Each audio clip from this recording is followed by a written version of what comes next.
All right, maybe we'll get started. Good morning, everyone. Thank you so much for coming to this is the ES Partnerships. My name is Gene Che, and I have the pleasure of serving as the ES Principal here at ASD. It's nice to see so many familiar faces and welcome some of the new faces as well. This is my 5th year in Dubai. It's amazing that I can say that. It just seems like yesterday that I joined. My wife's name is Amanda. She's not an educator. She's in product development. And I have 3 kids. 2 of which the boys have since graduated. So we came in a group of 5, and they're in university in Toronto. I grew up in Canada. And my daughter is a senior this year. So next year is going to be really sad and lonely. So I don't know if I'll come here more and maybe, yeah, exactly, sleep over at school and find things to do. But I mean, ASD has been wonderful for my family, for me personally, and it's great to see all of you and the community that we have. So, it's a wonderful place to be. So welcome. Joy Bourbon is the ES Associate Principal. She and I work very closely together. She apologizes. There was a family situation, so not in a bad way, but she had something that she had intent to, so she sends her apologies, but also her welcome. This is her 4th year here. Her husband's name is Carlos, and her daughter is Ariana, and I think she's in grade 3 this year. Actually, wow, it's gone grade 4 this year. That's right. Wow. Yeah, I just remember when they first came. So. Yeah, it's amazing that they're here. So you'll see, both of us. Of course, I'll tell you a little bit later that we kind of do some separation in terms of supervision, but still, please come to either of us if you have any concerns, questions, like that. Sounds good? So that's a little bit about me and us as well. I'm just really curious in this room. Raise your hand if you also have an ELC child. Okay. Let's see, maybe more than one elementary child? Okay. A middle school child. And a high school child. Wow. Anyone have, okay, let's just see. Okay, 3 divisions. All right, that's quite a lot. Nice. 4 divisions? Okay, so, all right, sometimes we get that. That's a lot of newsletters. That's a lot of communication. So you hear from us a lot. All right, thank you for coming. So today, we're talking about partnerships.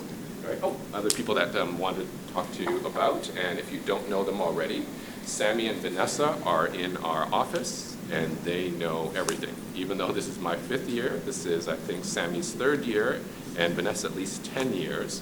I'm still learning from them every day. So if you have any questions, anytime, please drop by, reach out, email, phone. They are amazing, and they're super helpful, so please reach out to them. Let's see. All right, so as many things as we do, we start off with our mission, our core values and attributes. And I think if I've seen you before, maybe you've heard me speak in other opportunities. And I really appreciate that this school, more than any that I've been to and worked at, really tries to live its mission values. It's not something that's just nice posters on the wall. It's not a binder that we keep, but in everything we do. So not just with parents, it's with students. We launch with assemblies, right? When we talk about in the classroom, the core values are in there. We really try to live those out through our assemblies, through what we do each and every day. The kids will talk about it. When we have grade level assemblies, we recognize students who maybe are exhibiting some of these. And attributes work is really interesting in that we're really trying to embed it in our academic program. So in music, how are you a communicator? Right, as we do social studies, right, where it makes sense, how can you be a better global citizen? So it's something that we all aspire to work towards, to kind of work with you. All right, so if I can share a few things. So today what we'll do is we'll talk a little bit about the elementary. I want to share some of our goals, what we're working on, talk a little bit about how we can partner to support your child, to continue making the elementary and ASD a wonderful place to be. So, many of you were part of this when Steve Truggan came a couple years ago. If you recall, and if you are new to ASD, what we did was we talked to almost all stakeholders. We invited everyone to say, what are we doing well, and what can we still do to kind of continually improve? And we came up with something called the Framework for the Future, which is our strategic plan for the next couple of years, and there's different parts. I won't go through all of them today. You might have heard them before, but maybe what's relevant to the elementary. Right, so these are the 4 aspects: engage all, inspire all, include all, and nurture all. There's a lot more information if you want to talk about it afterwards, and we have some nice brochures to tell you about them. But the engage all, deliver challenging, inspirational, and purposeful learning through relevant and engaging pedagogy. What that means for the elementary is we've been working on these 5 aspects. We have kind of goals. We're in year 2, and I can tell you a little bit more about our progress with them. So the first one has to do with our academic program. We want to make sure that we have a viable, aligned curriculum. As you know, we have 6 sections at each grade level, so we want to ensure consistency, and we're all headed in the right direction. Now, unlike middle school or high school where it's subject specific, you know our homeroom teachers, right, all teach many subjects. So we want to make sure that we have a documented curriculum, that what's happening in social studies, science, literacy, and math is consistent. So the experiences that your children are getting, whichever class, is more similar than different. Of course, teachers are different, and we want to, appeal to their strengths, but we want to make sure at least the end goal, the finish line, is the same. How each class, how each teacher manages to get there, that's the beauty and the art of teaching, as well as making sure you get to the same goal. So we have one big change from last year you may know of, is our math program has changed. We've adopted a new resource, and this is year 2, and I think for the most part we see the benefits that we wanted in terms of it's a problem-solving approach, it's more about application. Of course, drills and knowing your math facts is important, but it's the questions that kids ask and how you apply those in real life situations, right, is the most important thing. So we're on our way. Obviously, we don't have it all down, and I don't think we'll ever get it perfect, but it's our primary resource, and we're working with teachers, ongoing PD, to see how we can really meet the varying needs, whether you are doing well, whether you need a bit of support, or what about those high flyers as well. So that's something we're continuing to learn and grow. Literacy is always a focus at the elementary, especially as they come from the ELC. We are a workshop school, so we teach reading and writing. Of course, phonics in the younger grades, word study more in the older grades as well, but we think a balanced approach in terms of reading and writing, and that's something I think we do very well. We're very fortunate that we also have teaching and learning coordinators. So one person that's dedicated for literacy and social studies to make sure that we are aligned and working closely with the teachers. Her name is Lori Fisher, and I think she might be presenting at a future Talk Tuesday. And she was actually our literacy coach previous to that, so she has lots of experience. And I think in the world of reading and writing, especially in the last 5 years, there's been a lot of discussion, a lot of changes, and that's something that we want to stay on top of. Right? And again, every year it seems like what we're doing is not just going back to the same units and turning the page. It's amazing that we're part of, all right, what else can we do? So we constantly review our units. One thing that we started doing in all our units is at the end of every unit, we ask teachers to bring student work to see how we did. It's really important that teachers think they did a good job, but at the end of the day, if the students aren't learning what we want, that's more important. And we started kind of doing that across the board where we look at student work and say, oh, did we reach our goals? What if they did reach their goals, and what if they didn't, as we kind of make the tweak? So that's something I'm really proud of that we're doing. The attributes, as I mentioned earlier, so that they don't just kind of live on the wall, that it's something that we're conscious of. And as we worked last year, we started working with our encore classes. So that's music, art, and PE to see where it makes sense, right? We don't have to say, all right, in this class, in this lesson, we want you to be a better global citizen, whether it makes sense or not. But you can see where there's some natural kind of connections in music, art, and PE with our attributes. So that's something we're continuing to do, and also working with our homeroom teachers where it makes sense in social studies, science, math, and literacy as well. Culture of feedback, so that's with many groups, so with the community. So thank you for taking the time to fill out different surveys, specifically with the whole school. One thing that we're going to do differently this year, also adding, is first listening to students. I know teachers have been doing that informally and from time to time, but this year we're going to pilot with our grade 4 and 5 to ask for their feedback about their homeroom teacher. So very specific questions, not just do you like your teacher, although that's really important, but more towards the attributes and some of the things that we value, as well as an encore, which is music, art, PE, and Arabic teacher.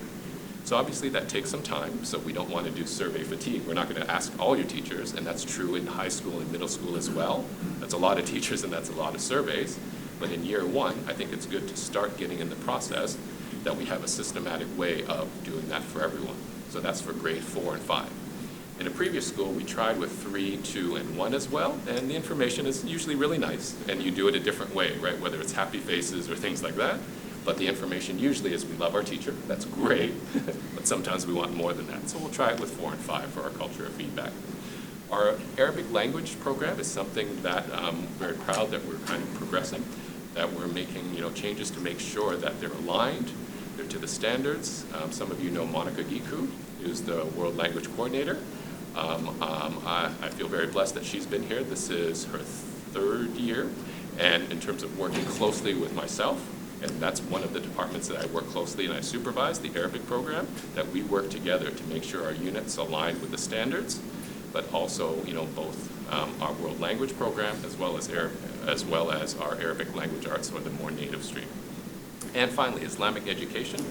Last year was the first year that we offered Islamic Ed on campus, right? And we have a second year, and it's based on, I think, passport and some criteria, but that's something that we're proud of. That prior to that, I think we outsourced to ACS Abu Dhabi, but as we hire someone full-time, and we're working with those kids, and we're always looking at ways how to support them, and or maybe other students as well. Okay. So any thoughts, questions before I move on? We'll engage all. Yes? Islamic studies going to be incorporated in the actual day? I remember it was Yes. kids were taken out. How is that going to affect them? Good question. Could you hear that in the back in terms of how is Islamic education incorporated during the day? So 2 years ago, through ACS, and I think we partnered with them for a couple of years, it was outside of school on their own time. But as you know, with the KHDA guidelines, it's supposed to be during the school day. So unlike middle school and high school where you can take it as elective, it has to come out during the school day. So that's always a challenge, right? We don't want them to miss anything. But in the elementary school calendar, it's just really tough, right? So we try to right now have a balance between not missing too much core time and not always missing, for instance, PE. So the 8 students that we have, it is during the school day. But with the cycles and stuff, as I said, so it's not always missing PE every single week, right? But you're right, there are missing some class time, but we make sure that we try to support kids, we know where they are, and we follow up. But it's not like it was added as another subject where the kids would have to sacrifice time from other courses. Right now it is. So just as I said, right, we're fixed with 8:20 to 3:20, so it has to come somewhere. So we don't want to obviously take lunch or recess, right? And again, right now, with grade 1 and 2, it's a different number, right? It's it's per minutes. So it is different, and right now we're trying to minimize the effect on any one class. Yep. All right, as well, include all. We want to ensure a culture of inclusion and belonging for all members of our diverse community. And how we do that is we're trying to live out our inclusion statement, and that can take many forms. It can be all the way at the teacher level in terms of our recruiting practices to make sure that we are getting the best teachers here, but it's not just any one type of teacher from one country, right? We think we have a very diverse faculty body, and I think we're really proud of that because we think that everyone kind of brings different things to the table when you have different perspectives. Our learning support students are continuing to learn and grow as we're being more effective in terms of the supports we give. So we have a process in terms of how we identify kids, who we include. So we include counselors. We have amazing learning support teachers. We have learning support instructional assistants, and we have a brand new director of student services. So it's a lot of people, and probably more than most schools that I've been to, in terms of how do we best support the needs, right, of all learners. As well, belonging. That's one thing that, of course, that's kind of a school-wide goal, not only with teachers and community, but also with students. This can take place in many forms, so whether it's through our really strong counseling program, the SAL program that I'll tell you about a little later on. We also start each day with a morning meeting, and that's based on responsive classroom framework, in that we have those connections where we have times for students to kind of chat, and they do some activities each day. And most classes, either at the end of the day or kind of just before their last encore Arabic, also have a closing meeting. Right? So I think there's different things that we can do, as well as we're looking at more grade level and maybe perhaps throughout the ES what other things that we can do to promote that sense of belonging. Because when we know when students feel like they have friends or a teacher that sees them, they have those benefits, right, in terms of social, emotional, but also the academic learning as well. All right, so you've listened to me for about 10 minutes, but I think part of why we chose ASD and what we've lived is a sense of community. So I think many of you kind of sat probably with someone that you're familiar with. So what I would like you to do in a minute is just maybe we're going to take this, I'm going to try this, haven't tried this before, maybe 5 to 10 minutes. In a moment, I'm going to ask you, right, which grade that you would like to be part of, probably where your child is. I'd like you to gather in different places, maybe 1, 2, 3, 4, 5. We'll spread out, so 5 on this side, grade 1, and all the way around. if you wouldn't mind introducing yourself, if you can also share, how do you stay connected, right? What do you do? Is it a WhatsApp group? Do you come to the coffee mornings, or what other ways that you connected? And then the challenge is, see within your group, can you find one commonality? All of us speak 7 languages, or we all like to drive Porsches, Ferraris, something like that. So does that sound okay? So let's just see a show of hands if you would like to be part of the grade 1 group. Let's just see where you are. In a minute, if you wouldn't mind starting in this corner, so you can see it. How about our grade 2 group you would like to be part of? Okay, so maybe back there. 3. Anyone? Behind the post, please, maybe. 4. Cheryl and Sarah back there. And 5. Maybe up here. Maybe about 8 minutes or so.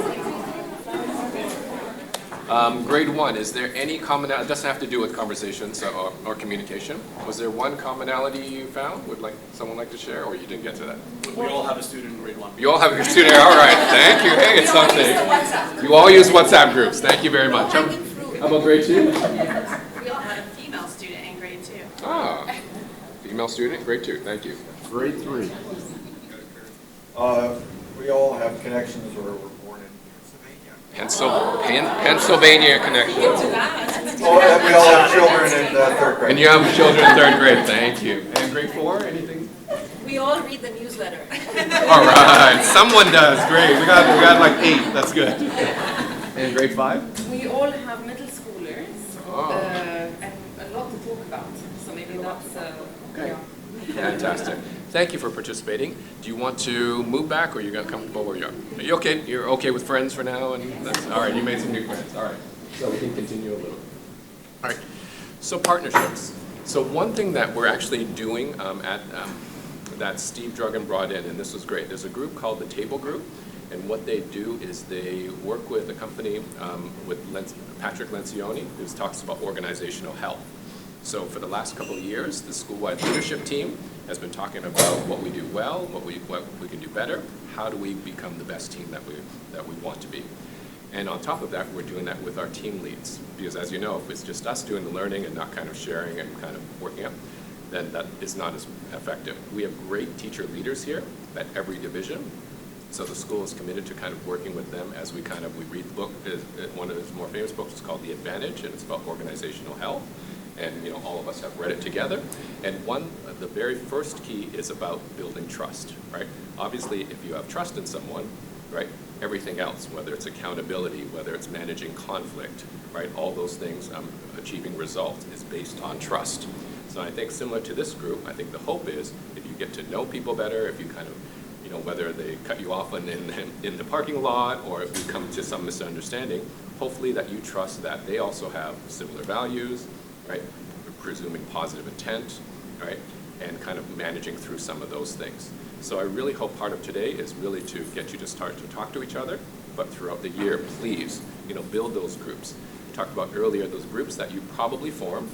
Some of you obviously have your family groups, but we know as in living internationally, it's maybe the groups that your kids are part of, whether it's a class, whether it's a sport club, right? I think some of my friends who are here, same thing, that's how we first started. It's either through baseball or it's through different organizations. So please try to get involved and build those groups as we kind of form a stronger community and we have that trust. Shared goals. So I think it's nice that the whole school is talking about the same thing in terms of we're all moving forward with the framework for the future. And as we can be clear and all doing the same thing, so I can trust that Mike in the middle school, Christine in the high school, we might be doing it differently, but we all have the same goal, which is a consistent, viable, consistent aligned curriculum. And then we're all, talking about student surveys and kind of listening to students, those kind of big picture things that we're trying to do, as well as kind of include you all as we kind of move forward together. And communication. So we talked about that a little bit. And one thing that I shared is, that I heard at the group is, I know we communicate. Sometimes maybe we over-communicate, and what's the best way to communicate as well. We know probably the homeroom teacher, you might read that note more than some of the other newsletters that come out. But we have someone on our communications team who's actually new and from the outside, not with school. So it's really great to have her eyes this year seeing what we do and making some suggestions in terms of, oh, you guys are doing this really well, and we could do this better. So always, we want to include you. Please share feedback, like, maybe we consider that.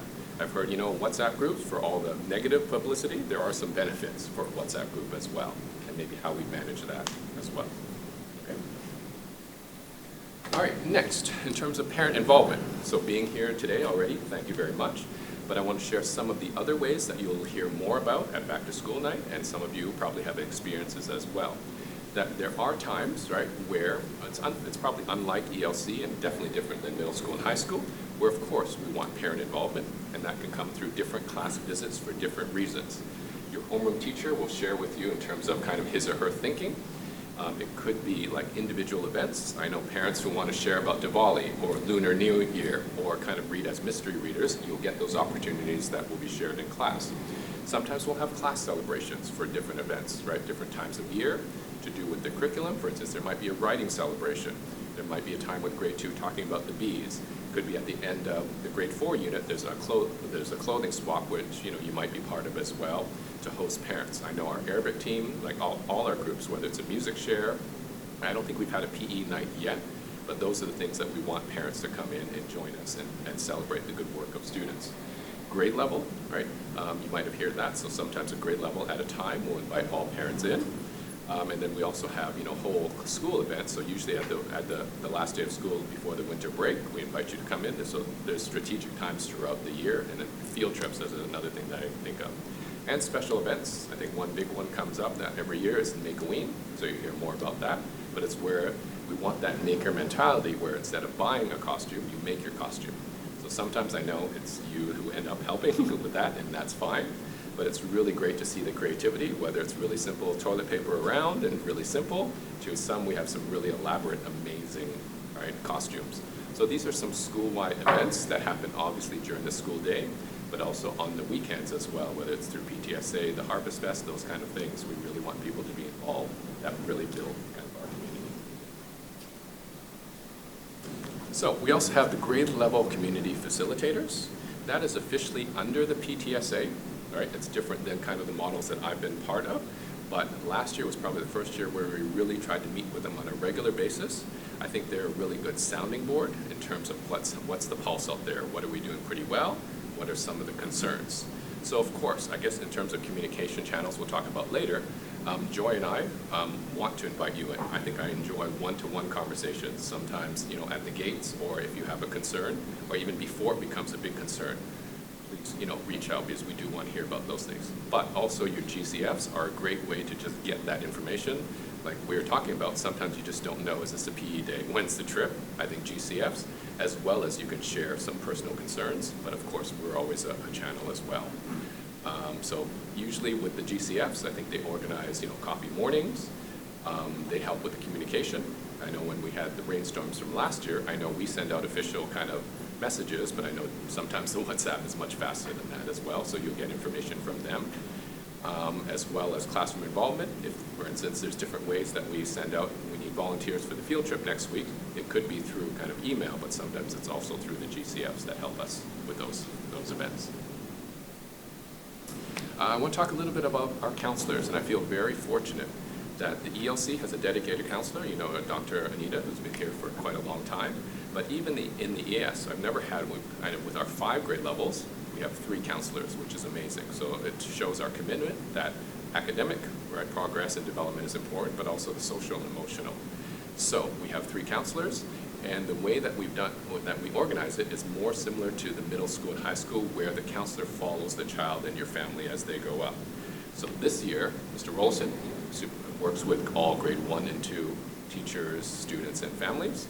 Ms. Zurich, this is her 2nd year here, she's working with 3-4, and Ms. Taylor is working with grade 5. So then it will come around again in the second half of the year, the 2nd semester.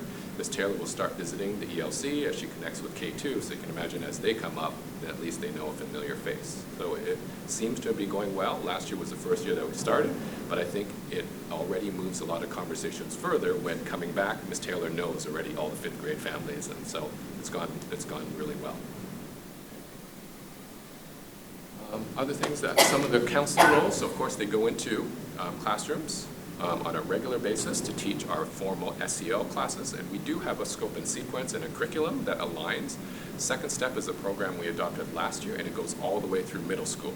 So it's nice to have consistency and common language all the way up through grade 8. But on top of that, we want to be responsive. So we have, like all our programs, right, we have standards that we want to adhere to, but we want to be responsive if there's other issues that come up, conflict resolution, right, dealing with mental health, those kind of things, that the teachers do have some flexibility based on individuals' classes or also grade levels. So they do support students, they support teachers, and of course with you as well. Feel free to reach out if you have any concerns or questions. They're here for you as well. So in general, they offer short-term, individual, or small group counseling. So it could be, right, a lunch bunch, it could be with new students, it could be because a teacher and him or her sees something, but obviously it's not to the level of if your child really needs, more counseling or outside counseling. It doesn't replace that.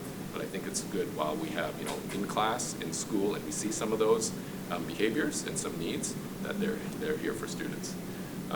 They're part of our student support team. So for instance, this morning we talked about a child and some academic needs, but we also know the social part of it as well. The mindset support is also important. So they're part of our student services kind of support team.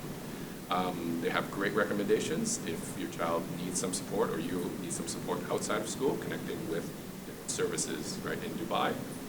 And I think they have more plans to offer some parent education. I think they did positive discipline before, and there's some plans for this year to invite you in to talk about parenting, school education as well. All right, so for general information, I think we've gone online completely, so you'll see the ES handbook, and we made some revisions to that. I don't think there's been any really big changes, maybe just some highlights. So if you have general information, please take a look at this, but it's more static in terms of where we kind of update this once a year. For more specifics, of course, you can reach out to your homeroom teacher, counselors, myself, or Joy. So how do we communicate with you? Obviously, email is probably the easiest, right, or the most common.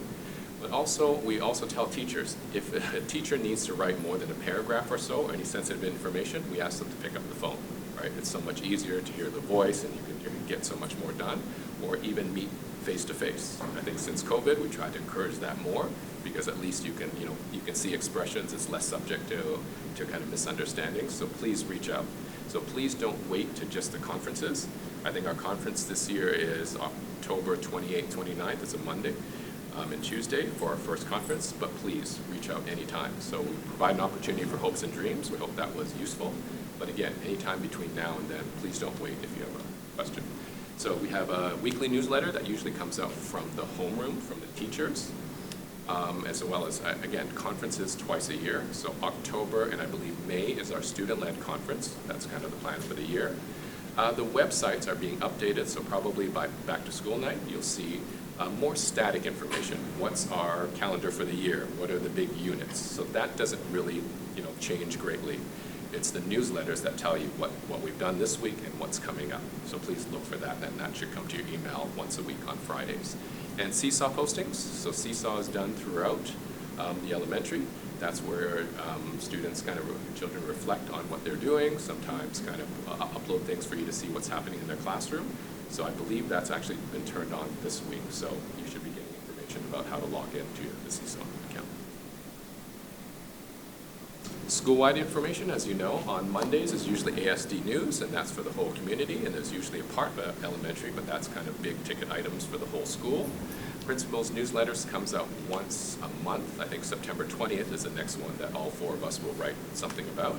ASD Connect, again, that's the page that's kind of password protected as well, up to a point where you can get information about all the divisions, the community, after-school activities, busing. It's quite big, and sometimes it's hard to find information, but I think they're trying to find a better way, whether it's use AI just to be more targeted and for you to get really the information that you need. Webinars, from time to time, the school does organize different webinars from different experts. I remember hearing Dr. Lisa Lamore a couple of years ago, and I'm still using the information with my daughter and the learnings that I have. So I think the school does a good job in terms of providing those opportunities. Back to school night for elementary is this Thursday, so we look forward to seeing you there. And as I said, conferences happen twice a year for us. Family communication, again, the Connect page is a great place to go for all the information, but as I said, it can be overwhelming at times. But again, that's a good place. I know we talked about this in terms of the school is using Odoo more, right, even as a parent and as a teacher. I think the idea is really, really good in terms of one-stop shop. Before we had Schools Buddy for this and then Odoo for that. So I think it's getting better, but it's a massive, I think they've been working on it for about 3 years, and I think each year it seems to be doing better. So as teachers find out who's doing what after-school activity, Odoo is what they're looking at now. I know I had to pay for my daughter's, I think, guitar fee, something like that. It goes through Odoo as well. So I have to remember which account I go through to pay. But everything, I think, is there when we have trips for grade 5 this year. We're talking about the overnight trip, which will give you information. I think the payment will be through there. So I think it's getting better, and it's nice that it's one-stop shop. But, you know, there's some growing pains with that. But it's getting better every year. The communication protocol, we know that issues will come up. Number one, we always ask you to seek the teacher first, or the IA, or if it's an after-school provider, they're the ones who are probably the most directly involved and give you information.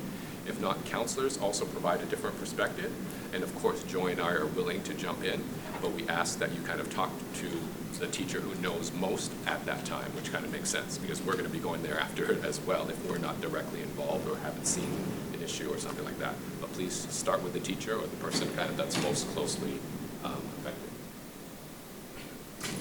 And some things that we talked about in terms of, you know, and I think it's good for all of us to kind of keep in mind is presume positive intentions.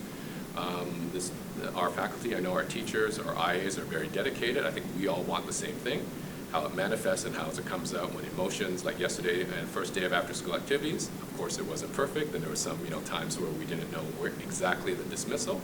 So of course it's going to be a bit, emotions are a bit heightened, but I think we want the same thing, right, in terms of help find the child, make sure that the system is better, improved, and I think that I was really appreciative that the parent, right, kind of was understanding and said, yeah, all right, let's fix this, let's kind of just move on instead of just who to blame, and that was great. Seek to understand, right, maybe there's more to the story. One thing that I do is sometimes I call parents when there are conflicts, and even when I do my investigation, just want to find out more, because as you may know, and maybe your child different, but my younger son, it was never his fault. It was always someone else, right? He's just reacting and defending someone's honor or something like that. But we know there's, you know, a little bit more to the story. So thank you for those parents who reach out and say, hey, you know, they came home a bit sad or hurt or whatever. Can you find out more, instead of sometimes we get some email to say, you know, it's all the other person's fault. They, you know, they were completely bullied and all this, which may have happened. But as we find out more, it's usually more to the story than that. So thank you for, you know, seeking to understand and being open to possibilities. Technology use is kind of a big topic right now around the world. It's something that we talked with our GCFs last year. We continually talk at middle school, high school in terms of what is appropriate, what does the research say. So this is one of the books that many of us read, and I've talked to a lot of, you know, kind of my colleagues around the world, and it is interesting in terms of what different countries, what different schools are doing. So please know that we don't have all the answers. We're happy to engage with families. We know kind of, it seems like more research on the phone use, that's different. And I'm pleased to say at the elementary and at the middle school, the policy is supposed to be when you enter through the gates, your phone goes into your bag. And then I think we're going to be one step stronger. We're going to talk about smart watches as well. Because I would say majority of people are using the watches okay, but all it takes is a notification or something and we notice a distraction. So thank you for your understanding, cooperation. We're going to announce that to everyone on Thursday. It's in our handbook, but we want to make sure that everyone sees that. And I know there's more legitimate in terms of counting steps and stuff, but in most cases, I don't think it's more of a distraction than, right? So we'll say put it in your bag. High school, I think we're still having those conversations. Right? I know my daughter, sometimes I get a text in the middle of the day, I'm like, why are you even on your phone with that? And she has her reasons, and we're doing this, so, you know, we're working through that as a family. But if I can share, right, I think thank you for the parents in 4 and 5 who came to our presentations about digital kind of wellness. But if we could kind of share 3 tips. 1, please be involved. Even I remember when I took away my phone from my younger son when he was 18, he was kind of shocked. And I said, well, I'm paying for your phone, right? And you're not using it. He was shocked that I would even do that to him, right? So I said, you know what? I should be able to see what you're posting, right? Now he's in university. I'm only hoping that he remembers some of the things we talk about, and I think he is. But, you know, I think I want to know what I have to learn about roadblocks, right? I have to learn about Minecraft. I have to learn about, you know, I learned a lot, right? And I think you will too, to see what's out. It is amazing what's out there. So please try to be involved. If anything, we say limit or almost as much as possible, right? That's kind of what the research says for especially young kids. I would say even all the way up to grade 8 in terms of social media and some of the challenges that we have. Please have clear expectations. And I think many of you know this. We have lots of resources, whether a device should not be in a bedroom. I remember to the point where some people just say pull the Wi-Fi because at night they're going out to do those things. So it's some really good practical tips that might seem severe, but as the research shows now in terms of the harm to girls, boys in different ways, and I think there's a really good book that shares that as well as a lot of other research. And of course, talk regularly. We know that maybe what happens in your home is not what happens on a play date.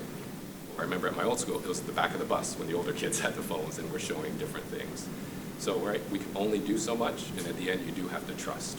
And you always want them talking to you, whether it's grade 3, grade 5, grade 12, or third year university. You hope that they do remember some of the things that you say, and also will share when things, happen, right? So the earlier we can model that and not kind of freak out, even though maybe inside you are, but then you hope that they will continue to always talk to you as they get older. Yes? On this topic, and Yes. I'm glad you brought this up here, is there like a working group as things evolve that policies are going to change in the school? Like, I know you mentioned things need to stay in the bag. I know schools are adopting the locker bags to keep your phones in there. Like, as elementary progresses in the middle school, I just imagine maybe some of the elementary school groups might be a little bit more stricter on some of the rules and how that's going to evolve over time. Right, no, that's an interesting question because even some countries that you see, they're starting to question, is it really useful? I read an article in terms of the lock bags, but then the lock bags aren't foolproof anyways, right? So I think to your point, we are having discussions about it. Even the principals meet every morning, and actually that came up again yesterday. So I know that, right, it's not finished, and it maybe never will be. But I think, the 4 principals, with Steve, with Cheryl, we are talking about these things. And I don't know if there's a right solution, right? But I think we're moving towards being really thoughtful, reviewing our policies, and we will share as things continue to evolve. But at least for elementary and middle school, I think, again, we have our guidelines. Will we see someone after school with it? And we do from time to time. Of course, we'll have that conversation. But at least during the school day, you can rest assured in elementary and middle school, they're not coming out for any reason. There's no need for that. But you're right in terms of this ongoing discussion. It's going to be interesting to see how we work with parents, right? And I know we're not going to, please every parent. We've heard from, complete lockdown to anything goes, and a lot of in between. So that's going to be an interesting discussion probably throughout this whole year. But please ask different administrators what they think as well. Yes? So the phone I'm not too worried about, at least at this age. I'm more concerned about the sort of the in-class, right? The Yes. iPad use and all that. And this is the first exposure some of our kids are having to devices. Right. Some of us maybe adopted zero device policy at home. Right. And I know we had this conversation earlier, and there's been a lot of background chatter, Yes. amongst the parents. And again, similarly, is there a way, one, so that we don't sort of dilute the message Right. amongst the concerned families and Right. maybe not overwhelm you Right.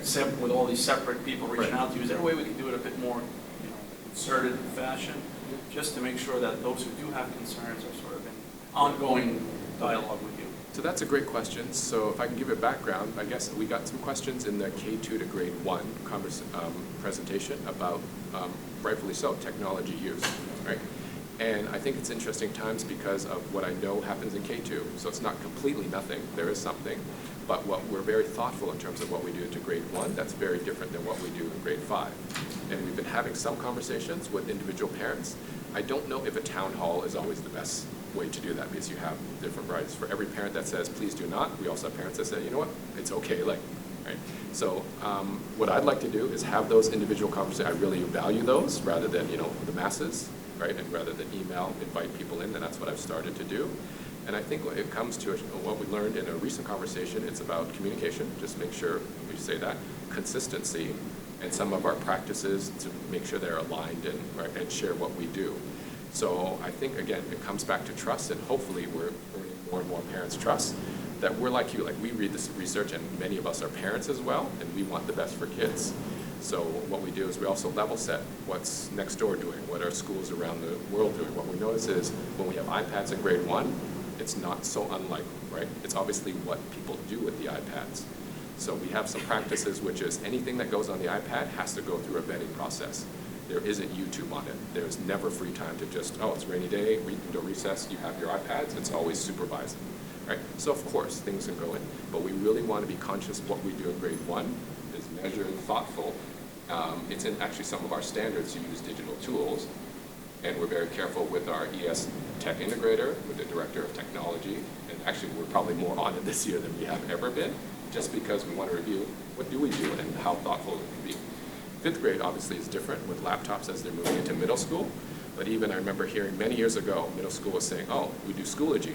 Can we have the last 2 weeks of school and start teaching the kids about Schoology? Let's prepare them. You've heard that a lot. And my pushback was, no, you don't have to always have this grade prepare for the next grade or what's next. Schoology, you know the kids will learn in like 2 days, and they already have, right? There's a time and place for that. They're going to get their laptops. That's what middle school does. It shouldn't dictate necessarily what we do. So please know that we are thoughtful about it, but what came out is make sure the practices are consistent among the shared understanding and communicate that with parents. So I think with those things, maybe it'll answer a lot of questions, but then if you want to entertain, I would rather talk one-to-one than have, you know, a big mass of parents that way.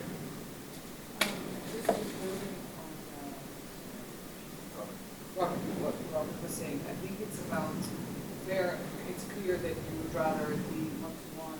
I agree with you, maybe a town hall will get big and loud and lots of clutter. But I think it's more, especially for us going into grade 1, that environment, ELC, is what we do at home. And as you said, there are some parents who are fine with technology. But how do we get to know more what's happening? We feel what's happening. I mean, it's only the second week, Right. or third week this week. I know there's practice all night on Thursday. Yet, how could we have more visibility? Because we start to know things more from a parent, Right. posting something in the WhatsApp group, Right. and then it becomes an, oh, is this happening? And, you know, it Right. creates a lot of noise. So how could we know more? Right. And I understand that KSDA also has standards that we follow. You know, we're doing so Right. So how could we just know more? I think that's where Right. we get a bit anxious Right. of not knowing what they're doing. Right. So there's a lot of different ways. So thank you. That's a good question. One, of course, talk to the homeroom teacher. And again, we met with, you know, our grade 1 teacher. We meet with them regularly, and we share this information in terms of what parents might be interested in. So make sure that they're consistent, right? We also have the team lead. Her name is Paula Ellis, right? And then she and I meet regularly to talk about these big issues. But as I said earlier, I think partly maybe what we can do is communicate more of that and be more transparent in what's being done. And I guess I have different thoughts about that, and of course, if that's the need, but I don't think I know it's different, right? We don't share necessarily what's happening exactly in music or art or PE, but I know this is a very important topic right now. So maybe it comes back to also, hopefully, you know, building trust, resuming positive intent, but engaging. So the group of the few parents that I talked to, we had that, like we talked about, what are you really concerned about? What's your fear and worry? That a lot of it comes from that, and I think we share the same thing.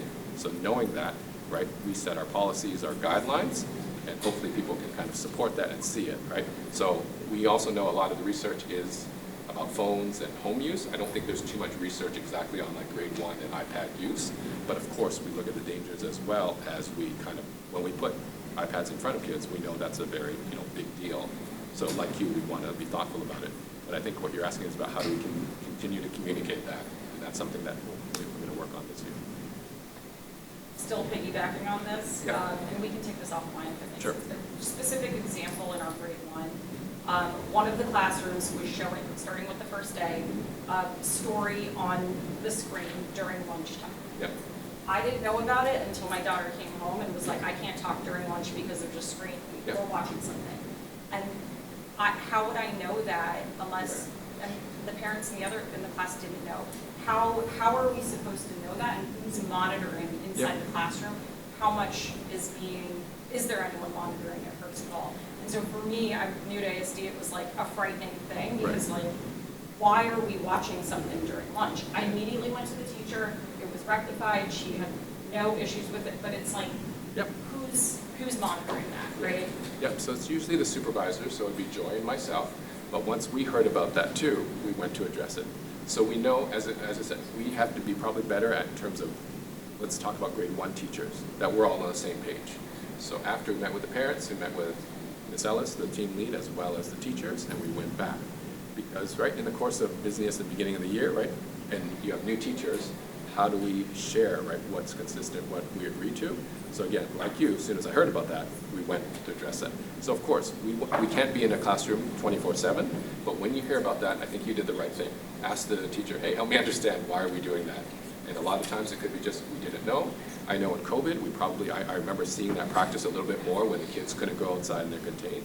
But since then, I agree with you, that shouldn't be done, and we addressed that. So if it comes up, again, start with the teacher and come talk to us about it.